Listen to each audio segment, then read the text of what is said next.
So who are, you got a lot of flack when you were talking about, like, I like, female artists like Beyoncé, and I like what she's doing. And I think, like, some of your point was that, she's a really strong, unbelievable woman, role model. I don't want to put that in your mouth if you didn't specifically say role model, but you were like, I like her as a pop artist. I don't have any like shame or guilty pleasure stuff like connected to that. Can you talk a little bit about that? And I'd love to hear, Kathleen, I'd love to hear your thoughts on that too. I mean, I guess, well, first of all, I really hate the term guilty pleasure because I think it kind of implies, it implies that you're taking someone else's judgment of that thing so seriously that you would feel guilty for liking it genuinely or whatever. Care that much. And yeah, so I don't know. I mean, I don't really have guilty pleasures because I either like stuff or I don't generally. But I don't know. I mean, I think there's a lot of sort of like artificial kind of designations that are always made, like, oh, it's major label, so it must be this, or so it must inherently lack quality, or oh, it's indie. Like I definitely when you're always talking about the sellout thing, like I definitely experience a lot of I'm just doing stuff, I'm just showing up doing my job, like maybe I'm here at MTV or something, and then all of a sudden sometimes people get upset about that. Right, yeah, and I'm sure it's going to open up some kind of... Like, in my opinion, I feel like it's kind of crappy to belittle maybe like an artist like Beyoncé just because she's successful. Maybe she's successful because she earned it, and, she's been working really hard, obviously, since she was, like, a kid, and I think, for me, it's not even...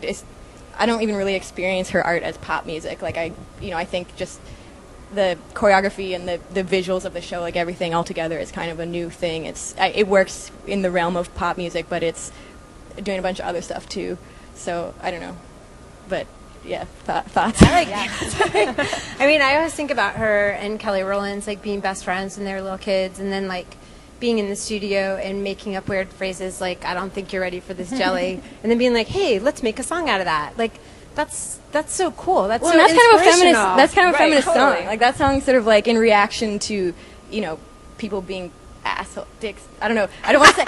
No, I don't even know. I don't even know if that's. I don't even know if that counts as a swear word. But anyway, sorry. I didn't even hear it.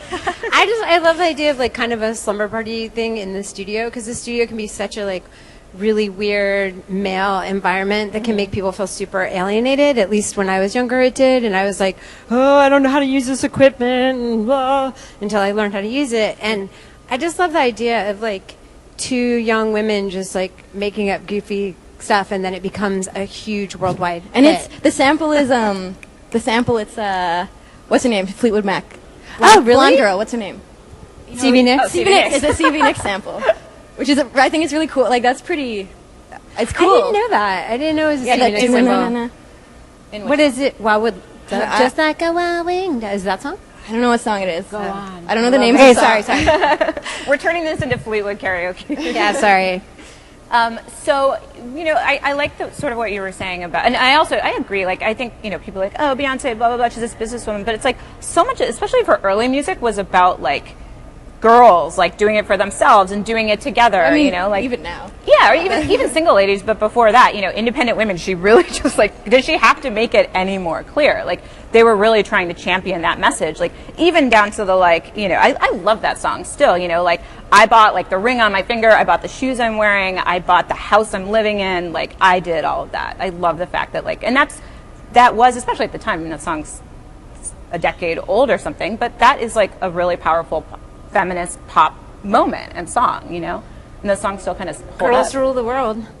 That was the last record, Yeah, right? yeah. And exactly, she's still doing it. Girls.